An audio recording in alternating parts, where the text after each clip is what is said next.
Bonjour et bienvenue à tous. Tous les efforts que nous faisons finissent par payer un jour. Un homme s'est lancé dans une marche de 32 km pour le travail. Il ne voulait pas être absent pour son premier jour de travail. Le policier le suit un jour et découvre pourquoi. Walter Carr avait déménagé à Homewood en Alabama avec sa mère. Il espérait reconstruire leur vie après que leur maison ait été détruite par le cyclone Katrina. Ils ont été obligés de déménager après la destruction pour prendre un nouveau départ. Ça n'a pas été chose facile pour le jeune homme de 20 ans. Walter était encore étudiant, mais cette situation lui obligeant de travailler pour soutenir sa mère qui avait du mal à joindre les deux bouts. À cause de cela, il risquait d'être expulsé de la maison à tout moment. Il a attendu qu'un poste était disponible dans une entreprise de déménagement située à une trentaine de kilomètres de sa maison. Il n'a pas réfléchi des fois, bien que cela était une distance importante. Et comme il avait sa vieille voiture, alors il s'est rendu sur place pour remplir les formulaires de candidature et eut la chance d'obtenir un entretien et montra sa motivation pour ce poste. On lui a dit qu'il pouvait démarrer le lendemain. Quand il commença à rentrer à la maison, sa vieille voiture s'arrêtant soudainement à quelques kilomètres de chez lui. Son cœur fondu quand il a ouvert les capots et regardé l'intérieur comme toujours. La fumée sortait du moteur. De tous les jours, le moteur de sa voiture a choisi celui-ci pour céder. Il a alors su que sa voiture ne pourrait plus démarrer. Il pensant à appeler son employeur pour annuler son premier jour de travail, puis changeant d'avis.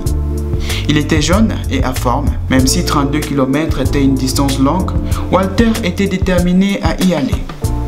Parcourir la distance à pied lui prendrait 7 heures de marche. Il n'avait pas de sous pour faire réparer sa voiture. Il avait vraiment besoin de ce boulot parce que sa mère était incapable de payer la maison et il pouvait être expulsé le mois qui suivait. Il ne pouvait pas supporter que cela arrive. Alors, il mit son réveil à minuit. Il devait d'abord se reposer un peu. Et quand son réveil a sonné, il s'est vite réveillé et a mis ses chaussures les plus confortables et son manteau et est parti au milieu de la nuit.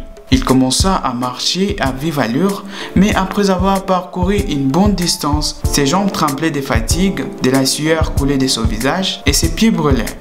Mais l'objectif de garder son emploi le motivait à pouvoir continuer et à ne pas abandonner. Lorsqu'il regarda autour de lui, il a vu une voiture de la police qui le suivait depuis une dizaine de minutes. Il était 4h20 et il lui restait quelques kilomètres à parcourir. L'officier voulait savoir où il allait tôt le matin avec l'idée que Walter préparait quelque chose de très suspect. Il avait eu une nuit difficile et tardive à patrouille et ne voulait pas avoir d'ennui.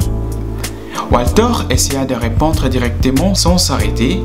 Il était conscient de n'avoir pas beaucoup de temps. Ainsi, l'officier lui ordonna de monter dans la voiture de la police et se soucier de ce que Walter faisait dans la rue à ces heures-là.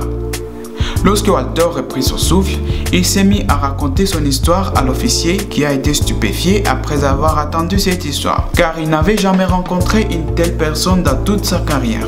Une personne déterminée au-delà de toute attente. Il a eu de l'admiration pour ce jeune homme et l'a conduit tranquillement sur la distance restante à silence. Walter fut soulagé quand il a vu la maison de la cliente. Il était aux anges car il était arrivé avant que le temps ne soit écoulé. Il a remercié l'officier en sortant de la voiture.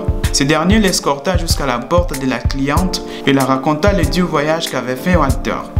Elle fut émerveillée par son dévouement et lorsque le reste de l'équipe arriva ensemble, ils se mirent au travail sans relâche pour charger les cartons dans le camion de déménagement. Bien qu'épuisé, il continua de travailler. C'est ainsi que Jenny, encore émerveillée par cette histoire, voulait la partager avec ses amis. Elle a balancé sur Facebook ce message devint viral du jour au lendemain. Jenny voulait donner quelque chose à retour et lança une campagne GoFundMe où les gens pouvaient faire des dons en ligne pour Walter. Et la somme d'argent nécessaire pour faire réparer la voiture du garçon s'élevait à 2000 $. Mais les gens ont réussi à donner plus que ce qui était demandé.